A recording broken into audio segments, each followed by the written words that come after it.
Right, welcome back to part 3 with a chat with Ken Kitson. And well, we've just been having a chat off camera about some things that he's done. Now, Ken, most of your early stuff was London based. Yeah. And so we've talked already about Danger UXB, and we moved into some of the films. Yeah, Vanderbilt and all. But you're in Sweeney. Oh yeah, loved it. Yeah. Yeah. At the moment, people are watching this and thinking, it looks like a grandma's Tom Selleck, you know what I mean? Tom Selleck's granddad. I nearly didn't recognise you when you know that. So, what character did you play in the Sweeney? I played a character called Gus Killick, a villain, and we robbed this bank, and at the beginning of it, we're all in these different animal masks. Yeah. And we're running through the forest and all this sort of stuff, and we're getting away from the police. We're doing this bank raid, and then gradually, obviously, we get caught. But it's like a playoff between the Geraldine James, who was worked in the casino, and Dennis Waterman was dating Geraldine James and trying to find out really about me, you know, who worked in the casino, you know what I mean? And basically that's what it was, and it was like they found out one of the guys got killed and her brother, and she wanted to know who'd killed her brother, sort of thing, how he got killed. So Dennis Waterman came into it, she started dating him, sort of thing, to try and find out. So that was it, Gus Killick, because I got shot in the leg in a quarry right at the end. Another Southern based one you did was London's Burning. Oh yeah, I did that twice. Yeah. Two characters in that. Characters in that. Yeah. The last one, I had a beard, a full beard in that one, and I played this. They were like not inspectors, but people that went down to check on all the fire service. Yeah. The know-alls, basically. You know, the suits. And I was one of the suits. Oh yeah, I see. You know what I mean? And they're showing this new fire engine sort of thing. So and we're watching it all. And the guy that was in it, I cannot think of his name, but it was either Cypriot or Greek, and I can't remember. And he comes back, and I've got a line something like, I saw them last year when I was in Greece. Everybody drove like that, you know. And he said, that's funny. He says, I'm not Greek. Yeah, I've actually seen that. Yeah, exactly. So they made me get in the fire engine, sort of thing, you know what I mean? So, yeah. Oh, the show reel. Yeah. So you seem to have, a lot of your characters have always either been villains or cops. Oh, yeah. I played a lot of policemen. In fact, I played more policemen than some of the policemen, you know what I mean? So, and I've been pulled up. I was pulled up for speeding. I've been pulled up for speeding a couple of times, and pulled up for speeding. And this policeman sort of doing all this. They said, "I know your face." I said, "I know." So you're PC Cooper in some wine, aren't you? I said, "Yeah." Right. He says, "Oh, you should know better then, shouldn't you?" And that was it. I got away with it. And another one was somebody recognised me from Danger UXB. Yeah. And I was driving down the motorway, not a care, they were eating an apple, you know what I mean? Yeah. Or whatever. And obviously speeding. And they pulled me in. And he recognised me from Danger UXB. He said, now if you don't get on and keep the speed down, I'll put a bloody bomb under you. You know what I mean? And I got away with that as well. So there are advantages to face Now, one of the sort of main sort of police roles you were playing before we get to Summer Wine and everything like that was in The Gentle Touch. Oh yeah. With Jill Gascoigne. Beautiful lady. Oh, do you know what? I love that series as well. Yeah. Just one of those things. It's I see a lot of the police dramas that are out now. Yeah. They take the roots from that program. I know. It sounds silly, and maybe a silly thing to say, but I cannot forget she had the most beautiful eyes. Yeah. Because eye contact is Yeah. all about acting. And it was brilliant to do it, you know what I mean? Because Yeah. I could communicate Lovely eyes. with these eyes. You know? Well, so you get that. Some actors, particularly, their eyes just pierce you. Yeah. Yeah. And then other actors, you see, they can't look at you, and that's wrong. Yeah. You know what I mean? They don't. There's no communication there at all. It's got to be in the eyes. Yeah. You know what I mean? So, but she was a beautiful lady as well. She really was. Yeah. Oh, Jill Gaston. Yeah. Now- London Weekend, I think it was. Yeah. So when you were doing all the stuff down south, and then you came back up north. Up north to do. Yeah, back to Wolf. Yeah. It's. You also was in All Creatures Great and Small. Oh yeah. And I played a farmer, and what he had this sheepdog, you know, this collie, yeah. but it had to be operated on, and they do this operation on this dog. They'd have to cut into its eye. Well, believe it or not, I'm a bit squeamish, right? And luckily, the character had to faint, because if it hadn't done, I'd have done it myself. And it was just, although it would make believe, it was just done so well. Yeah. And it's so intense. And the character, like I say, my character fainted, passed out, and I thought, thank God for that, because I would have gone, honestly, I would have gone. Even though now it's done, I get right in there, Stephen. I don't know what it is. Yeah. It's like even when I watch telly now, you know, I'm in there. You know what I mean? And it gets to me. I can sit here on my own, crying at soaps and all sorts of stuff, like, you know what I mean? Yeah, it's like Jean Alexander was a great friend of mine that played Oliver Ogden. Yeah. And some of the stuff that she did over the years, she did that lovely thing with Stanley, you know. Yeah. And some beautiful things she did. So, I mean, I think a lot of people sort of underestimate the power of television. Yeah. Of that medium and what you bring to it, because there are a lot of people that are lonely. Yeah. Right, and all their life revolves around watching television programs or soap operas and various things like that. And you know, you're bringing something to them. You're bringing, you know, warmth. You bring friendship to them. Yeah. And they find that they relate to you. Now, talk about relating to you. Have you ever had that where, you know, they thought they've known you? And you're like, who are you?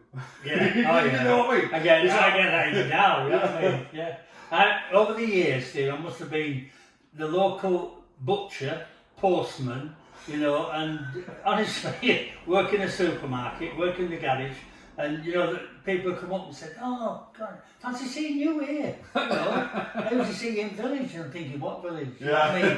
And you don't sort of go along with it so much, but in the end, you have got to correct them. You know what I mean?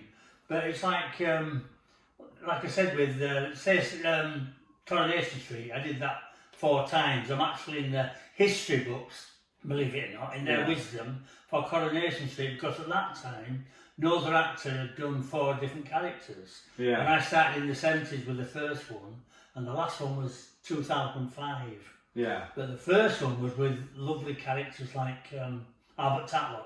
Yeah, oh, and, you know what I mean? And, Albert Tatlock, Minnie Caldwell. Yeah, I know, Minnie Caldwell and all them sort of people.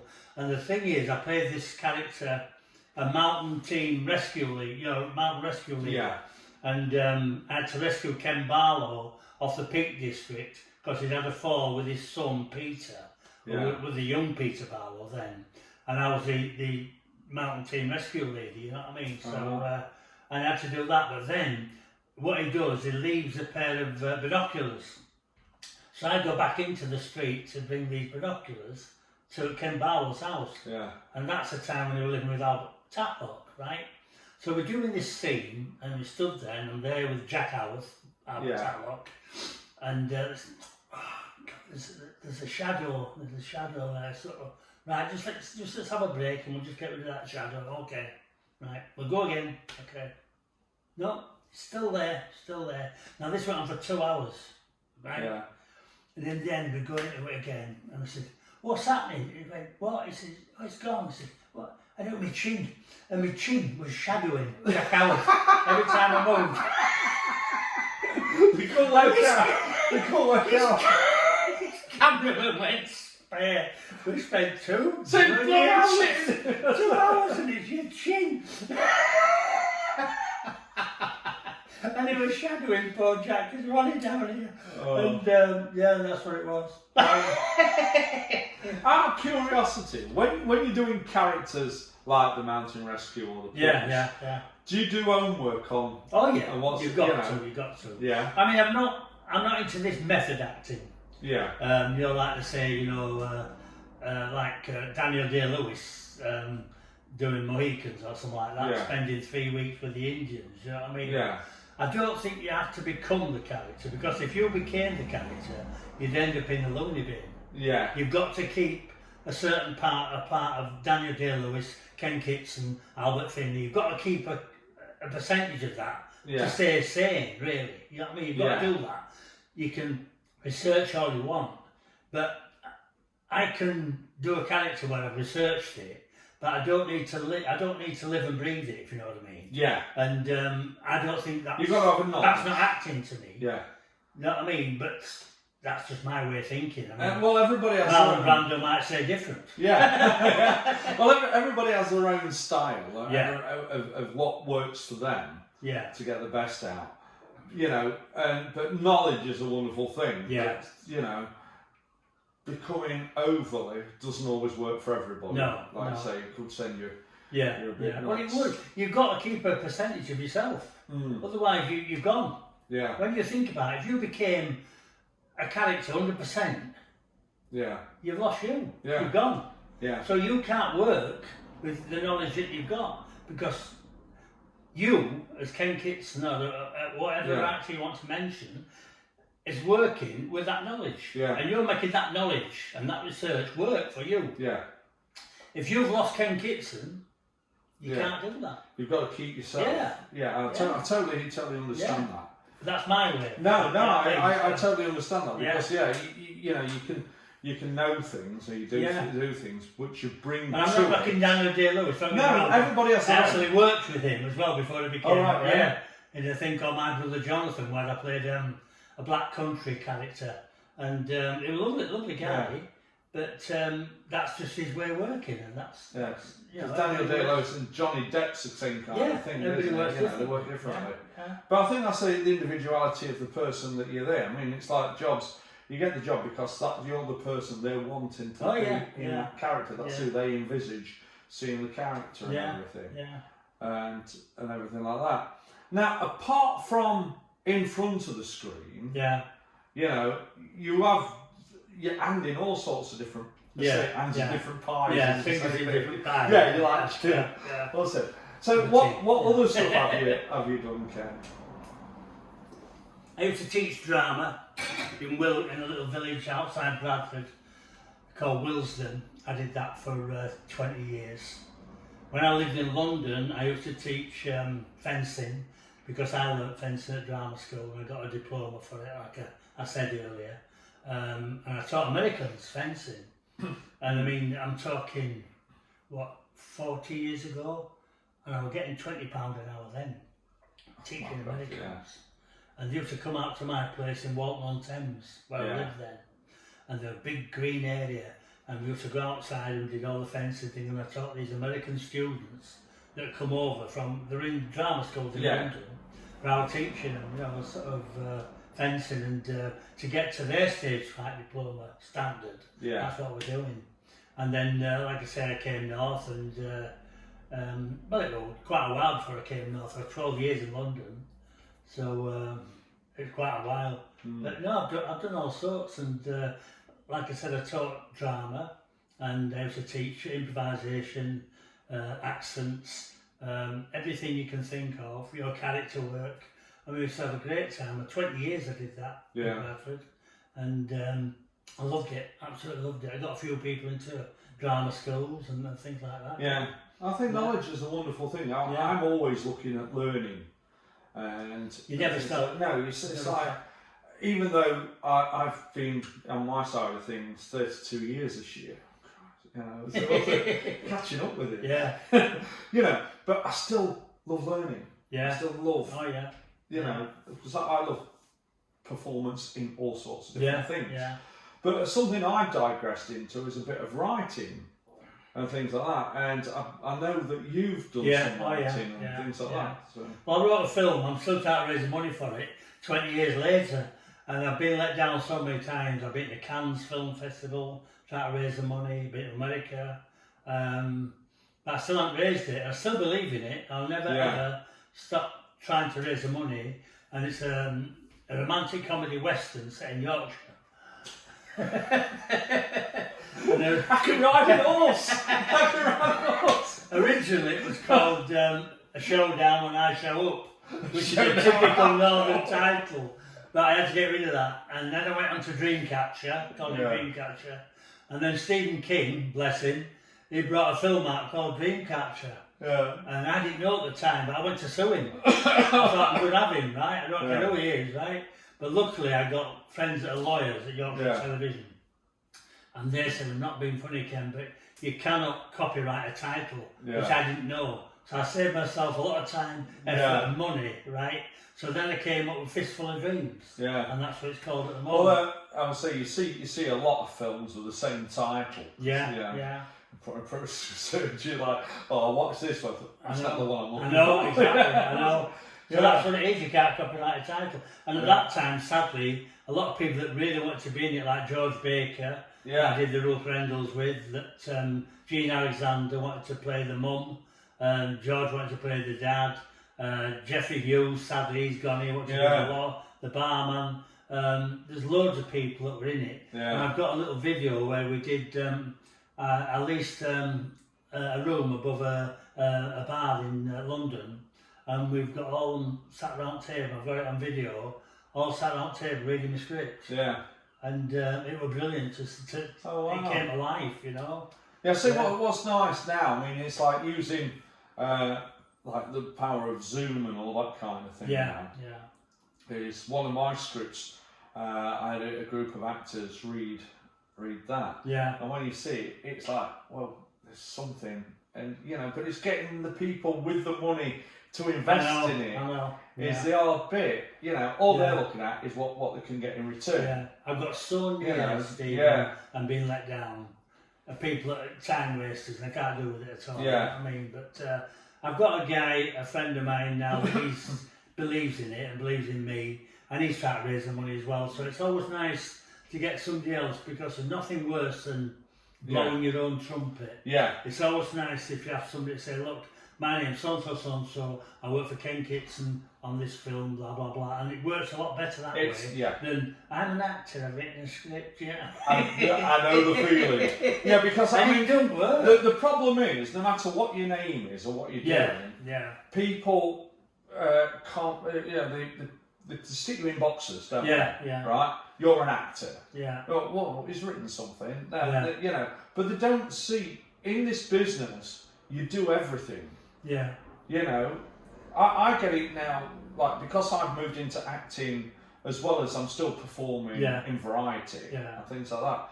They look at you, oh, you're an actor. No, you're not an actor. You know, and no, I am. You know, you do what you do. And things like that. Like we've just been talking, you see a lot of people that are setting off in this business, and they put themselves as aspiring. Now, to me, that is a no-no. Because you're never going to be taken serious. You either do it or you don't. You either am or you aren't. You know what I mean? It's one of those. You know what I mean? So no, I don't agree with that. It is. I don't agree with that. But no, I think it's the best profession in the world. And I think it's one of the hardest professions in the world. But it's the most enjoyable as well, you know what I mean? With theatre, you get that comeback straight away with an audience, which is fantastic. With TV, you don't get that, but it's amazing if it does work and you get a crew that are with you, you get it from them, if you know what I mean. And you get the response. Oh, yes. It's the response you get from down the line of things when people say, oh, what's that? That was really good, I enjoyed that. And, you know, it's... You know, you see things. I get phone calls now. So Jeffrey Hughes, you mentioned. Like, obviously, one of the best names. Well, I used to do a lot of, before I made the step from going from doing extras to doing acting, because obviously you've got to. That is another thing. If you're an actor, don't be an extra. Yeah. Because yeah, it's one or the other. exactly. You've got to make a choice. Yeah. Well, when I was doing the extra work, I was actually Vernon's tax inspector. Oh yeah. And Yeah. like we are now, we're sat for 3 hours Yeah. chatting while there was resetting all the Oh sets yeah. and everything like that. Yeah. You know, and what a lovely bloke. Oh, fabulous. Lovely with Jeff. And a very talented guy as well. I mean, nobody knows that he used to play the drums, Yeah. play the guitar, and what he'd do when he was in Corrie, at night time, he'd go into a pub, a local pub, whatever, not to say, you know, I am sort of thing. Yeah. And he'd find a pub that were doing like folk music, and they got guitarists and fiddlers in there, you know, just playing. And he'd just join in with them, take his guitar, and just join in. Yeah. And he did that loads of times. This year. Like we said in the last one we did, you know, it's you're just a person. Yeah. It's just that your job is in the public exactly. eye. Yeah, like I said, if the You public know, put you there, Yeah. fine. Don't put yourself there. And Jeff never did, you know. Yeah. Last time I worked with Jeff, believe it or not, I think it was 19... I saw him after this, obviously, because I stayed at his place. He used to live near Peterborough then, and he used to stay at mine when I was living in Manchester, and also when I was living in Wiltshire. But last time I worked with him was in 1977, and we finished in studio, and I was staying at a cousin's in Manchester, and we drove back. He drove me back to my cousin's, and all the street were out. Yeah. Everybody outside, all this music playing, all the lights were on. Yeah. What's going on here? Because we've been in the studio all day. And it was a night that Elvis died.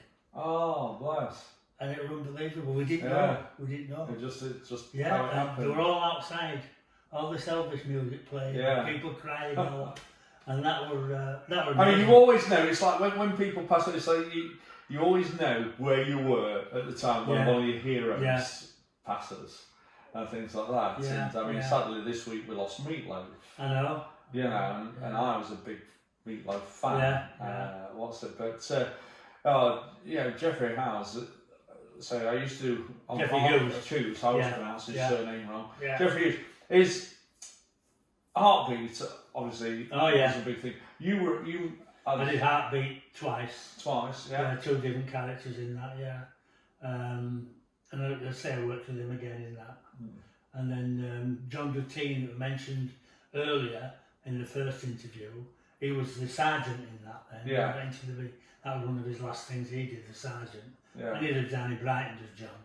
And and Nick Burry, I did it when Nick Burry was in it. Yeah. And what a lovely man he was. Yeah. He was, you know what I mean? Well, I never did it when Nick Berry was in Yeah. it. It was all Jason Durr. All right, yeah. And again, what a lovely bloke, because being a magician, Yeah. I used to take rope tricks with me, because you know what you like, you sat around for hours on end, and I'd be winding the cast and the crew up, just having a laugh. And I was doing one episode with Lulu in it, and there was me and this other guy with only two extras, and then Jason Durr crossed over the road and went, "Hello mate, nice to see you. You're getting on with your magic." I'm thinking, what? That's lovely. Yeah, so like you make and that's how it should be. Yeah, yeah. and he's a lovely bloke, you know. But you know, people are people, and well, that's it. I mean, people. Nice you know, I mean, I worked on something where the extras were getting a lot of extras. I think it was a film. Yeah. And we were getting our lunch, you know, because the food wagons, you know, the canteen wagons or whatever, they're fantastic meals, right? Oh yeah. And then I saw the extras queuing up and coming away, and they got a meat pie or something. I said, "What's that?" He said, "No, it's lunch." I said, "It's what?" I said, "It's lunch." I said, "It's rubbish." Yeah. Right? And I had a good part in this. This is why I could do it. And I went back to director and producer and said, "What's going on there?" "What do you mean, what's going on?" I said, "Extras, what are you feeding them?"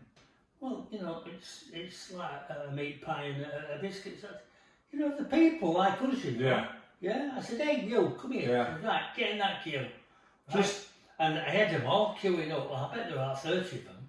yeah. I said, and they all queued up. They got a meal from Yeah. this wagon, from the proper caterers. Yeah. And they couldn't believe it, you know what I mean? And I just I thought it was disgusting. Well, that Like treating them as second-class citizens. yeah, you get a lot of that, and it's sad really because, you know, I know, like when they cast, they are classed as the main things, but without the extras in it, there's nothing happening, and things like that. I mean, I did some extra work on Macabre. Oh yeah, with David Jason.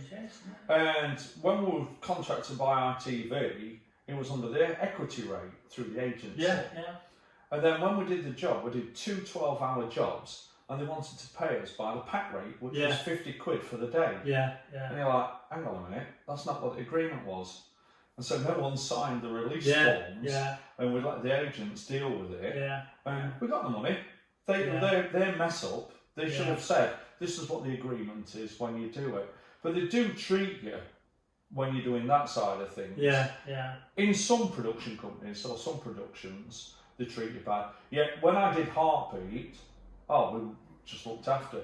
I did Victoria. As well. So I did Victoria. I wish they'd have had cameras in the green room because I once had Jenna Coleman and the guy that played Prince Albert doing some rope tricks in full costume. That's brilliant. Was it? Brilliant. But you know, they do treat you. But it's all wrong, is that? You've got to look after your people to get the best out of people. I mean, don't get me wrong. Some extras that don't give you anything. I mean, I think it was an old director called John Ford, or it might be Alfred Hitchcock, and he said, if you want to get a reaction out of the extras, blow up the catering wagon.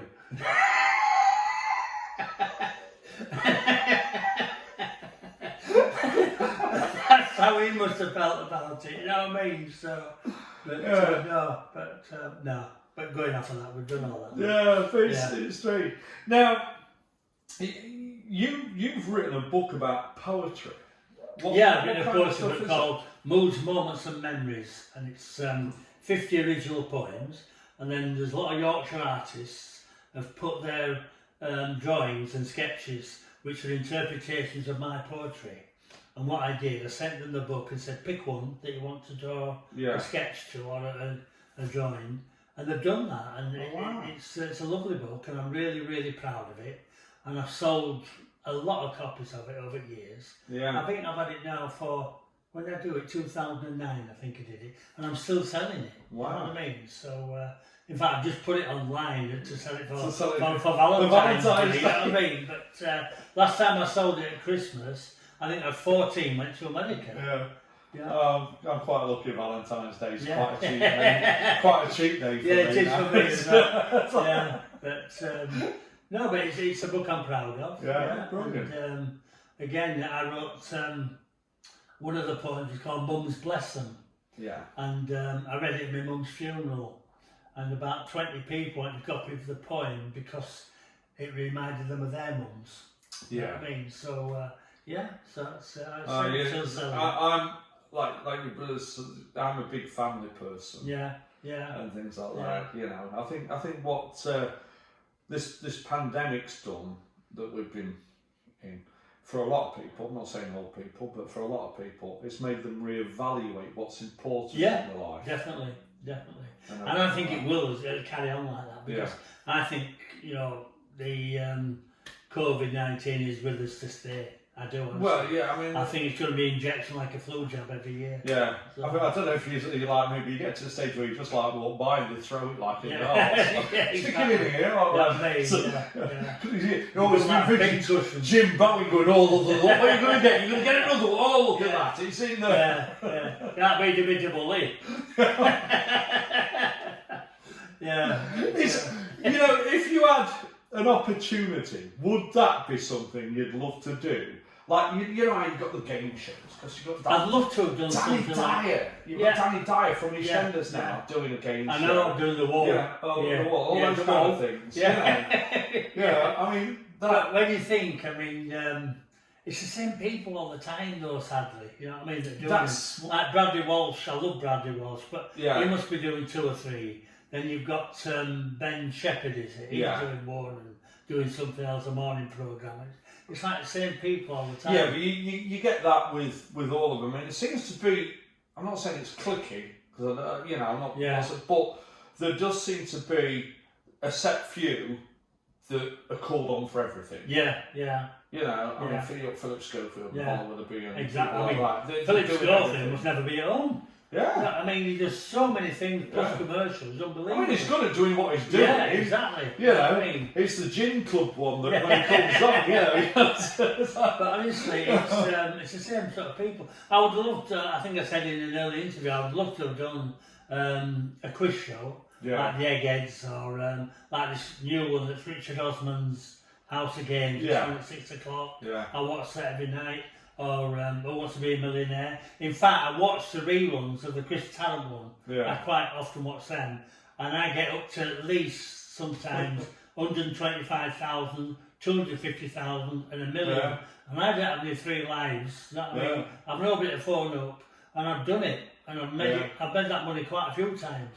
So I know I'm knowledgeable enough to get some money for a charity. I'm not that bright. I love it. I'd go out with a letter.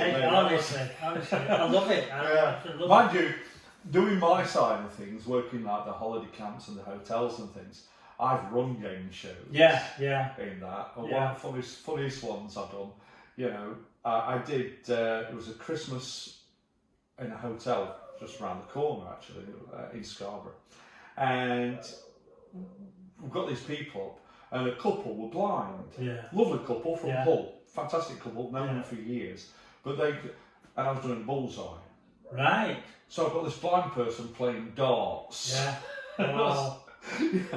And it became... That's like Eli out of Summer Wine, is that? It became bullseye crossed with golden shot. I'm going, Roy, up a bit, left a bit, Roy, left a bit, Roy. I know. But it's a funny old life. It's good. I'd love to have done that, you know what I mean? But it ain't going to happen now. But well, you never know.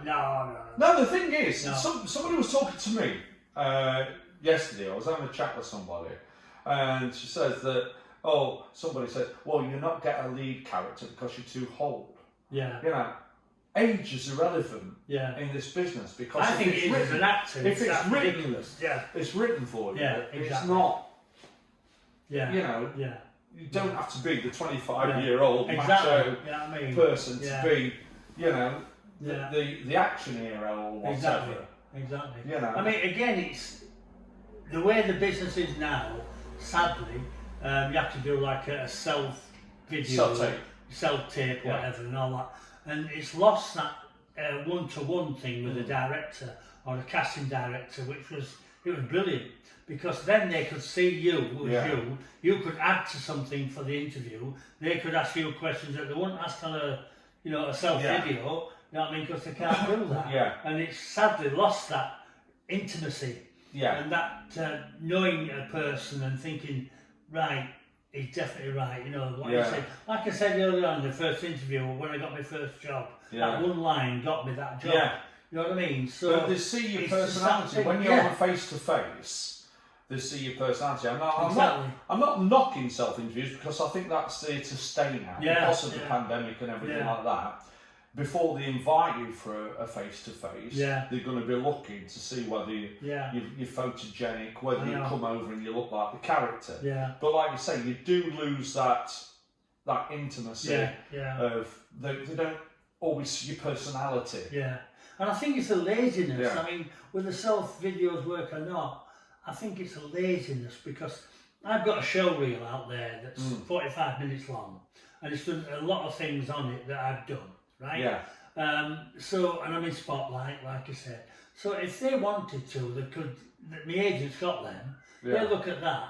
They don't have to sort of look at that and think, well, what's he done, what's he look like? If they don't know after 50 years, I've been doing the job wrong. You know what I mean? And I don't understand that side of the directors and casting directors. I mean, I once, because I can get that way out sometimes, and I went for an interview, and this young director then, they were about 28 or whatever, and he just said, what have you been doing? And he got me CV in front of him, like, as long as nearly anybody's in England. Right? I just said, I've been teaching casting directors to read. I've been working what you've been doing. And he looks at me like, I didn't get the job, you know what I mean? But I've had a few like that where, you know, I went for this rapist, right? And this casting woman said, yeah, you're too nice, kid. You know what I mean? I said, all right. So, and I looked her straight in the eye and said, so if I just came over there now and just ripped all your clothes off and threw you on the desk and raped you, would you think I were nice then? And she went, I didn't get that job either. I've done loads. I went for Great Expectations, and again, you know, the guy said, you know, if you do get this part, Ken, you know, you'd have to shave your head and things like that. I said, it's fine. I said, no problem. And he was no smiling at all. This director, his assistant, just laughed at everything I said. You know what I mean? I said, look, I said, if the part's good enough and the money's right, I'll shave my bollocks. and he didn't laugh. I didn't get that part either. But the thing is, you're going for that part. Yeah. That's what you, if you're exactly. it too. Like I said to this woman, I'm an actor, right? Don't tell me I'm nice. I'm an actor and I can play anything you want. Right? You know, just because I don't come in through the door as a rapist, don't make it say I can't play it, you know? And that's what it is. And sadly, a lot of directors and casting directors, they don't look further than that. And it's a shame. It really is a shame because most actors can bring a lot to a meeting, you know, to an interview, and they're not given that chance. Well, that's the same kind of thing with my side of the business. That through the variety, you know, I do a 2-hour one-man show, right, non-stop. Reason I don't take a stop is if you take a stop, they bugger off to bed. You know what I mean? It's like, so you do a 2-hour one-man show, and yet I've done things like Britain's Got Talent. They don't want to know you because you've got like 90 seconds to get over what you do. And think, just come and see what I do. You're able to see what we're capable of. Because sometimes, there's things like that. But it's a strange business. But what we're going to do in the next one, we'll talk about more of your acting career. Because obviously, how many TV programs have you? I think it's over 200 TV roles over the TV appearances over the years, and about 7 films, and maybe about 20 or 30 commercials, something like that. And then a few theatre roles as well. Well, we'll talk about that. But if there was a dream role, right, apart from the one you've written yourself, right, if there was a dream role that you think, I'd love to be in that, or I'd love to do that. Well, I've played 2 of the dream roles. Twice, believe it or not. One of them was Dracula. I played him twice. A lovely part to do. But again, the first time I did it, I was at drama school, and I burst through the French windows, and you have these fans, right? Bit into the heroine's neck on the thing, pulled away, realised that I'd left my teeth on the neck. And I thought, Dracula without any teeth is no good. So I did this sort of, picked the teeth up and put it back in, and luckily the audience went with me. You know what I mean? And when I worked years ago after with Christopher Lee, do you know, it never happened to him that, I asked him. But I did that, and a lovely character called Aston in The Caretaker. I did that twice as well. That's a lovely character. Oh wow. I would love to have played Lenny in Mice and Men.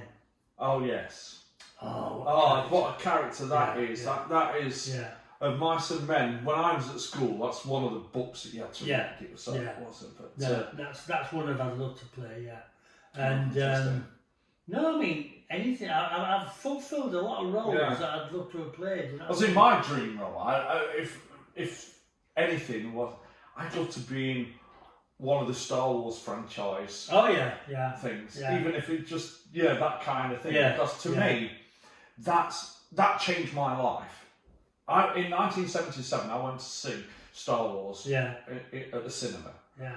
And at the cinema where I was at the time in Mansfield, went in the afternoon to watch it. Yeah. We just stayed in. Watched it again. Watched it again. And that was like, wow. Yeah. Just totally blew my mind from everything else. I'd love to do a Western. Yeah. Yeah, I mean, not just the one I've written, but I'd love to have done a Western. Yeah. One of my heroes, I mean, I love all the John Waynes, the Burt Lancaster, Kirk Douglas, Tony Curtis. I can name endless, and them to me, when you talk about legends, they are the legends of cinema on the big screen. But I love Clint Eastwood. I think his the economy that he has in his dialogue is brilliant. He doesn't have to say much. Yeah. But it's just, I loved him right from Rawhide. Yeah. You know, and he's brilliant. And I would love to work with him. I really would. It's not done bad when it comes to say it says that he's allergic to horses. Yeah, I know. I know. Well, I would love to have done that, worked with him. Yeah. But I mean, he's 91 now. Yeah. You know, and it said something about what you're going to do next. And I said, I've got another film to do. He said, what do you do when you get up in the morning? And it's on Facebook. He says, you can see it. He says, what do you do when you get up in the morning? He says, I don't let the old man in. Yeah.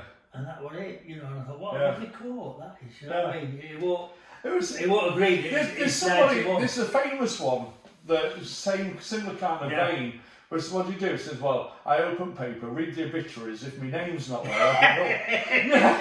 Exactly, you know, I'm still here. Yeah.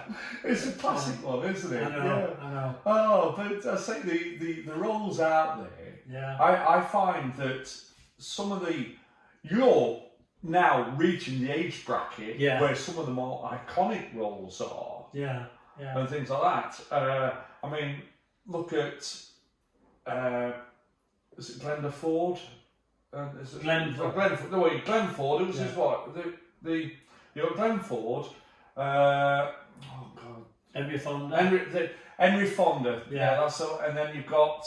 I'm trying to think who was in. Was it Driving Miss Daisy? Can't think of her name.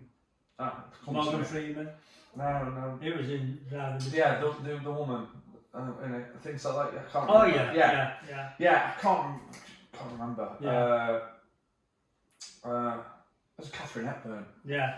So those kind of things. Yeah.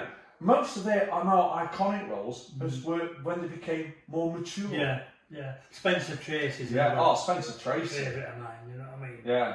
Humphrey Bogart, James Cagney. Again, you see James Cagney. People just think of him as a villain, but you watch him in Yankee Doodle Dandy. Yeah. And he's learned to tap dance. He could tap dance. It was. And he was brilliant because you watch him. I mean, you watch Gene Kelly, who I love. Not Fred Astaire, of all them. But James Cagney is sort of tap dance from the waist down. Yeah. You watch that film and his top half never moves, but his feet are like all over the place, and he's brilliant, absolutely brilliant. And then, to me, in the world of cinema, they had to do a lot of different things. They didn't just do one role, if you know what I mean. Very few of them did, like John Wayne. You know, I love John Wayne, but they more or less played the same role all the way through. You know, but you get people like Tony Curtis and again Jack Lemmon, another favourite of mine, and they're lovely actors. So you got Tony Curtis in. Something like It Hot. Exactly, playing a woman. Yeah. And then you've got him in people like things like Operation Petticoat. Exactly. And then you see him as a Boston Strangler. Yeah. I mean, when he played that, he's amazing. You know what I mean? And then one of my favourite films, The Vikings, with Kirk Douglas. Yeah. You know what I mean? And Kirk Douglas. He's another one, just brilliant. It was, they did all the circus performances and everything like that. You know. And Burt Lancaster, all the trapeze and all that. He used to do all that. And James Stewart. Yeah. And then, another favourite. Great class. Yeah. When it comes to British artists and actors, my all-time hero, one person I'd love to meet in person, Tommy Steele. All right, everybody Sixpence. Because I love musicals and things like that, but it's done all sorts. Yeah. In fact, after we had the last interview last week, I sat and just turned the telly on, and I ended up watching it, and I must have seen it 20 times. I watched Oliver all the way through again. I said no, actually. Every day, you know what I mean? Ron Moody. Yeah. Ron Moody is that. Yeah. When you talk about characters, you've got Mark Lester, right? Little Oliver, Jack Wilde. Brilliant. Yeah, Jack Wilde was that cheeky kid that Shady Wallace. Brilliant. And I mean, Oliver Reed. Oliver Reed. I mean, I love this scene where he puts him into the house through the pantry window, and then you just see the letterbox open, and Oliver Reed's eyes there. And the letterbox. Oh, it's brilliant. That's some classic people. I love that. Yeah, Lionel Bart. Yeah. And that came out when I was working down in Stratford East with John Littlewood. Yeah. Because I met Lionel Bart there. And it's I just watched it again the other day. And it's like, I might have them in one of the drawers there, all the videos, all the DVDs. I still watch them all again. Like I watched King of Night the other week again, you know what I mean?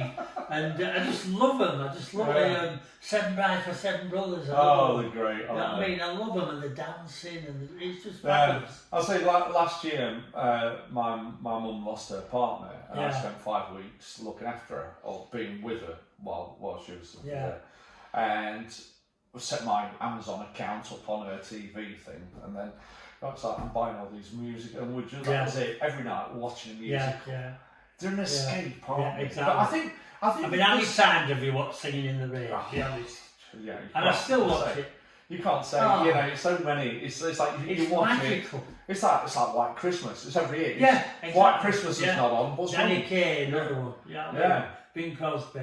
Bob Hope. I mean, all of them. You know what I mean? Well, they're great. But I think this is the good thing about acting and what you've brought to everything is you've given people that escapism, that way of engaging in something that takes them away from the life that they're living. Exactly.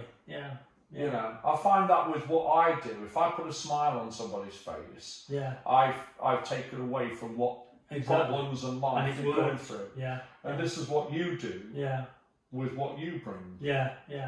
And I think it's all part of it, you know what I mean? It's all life.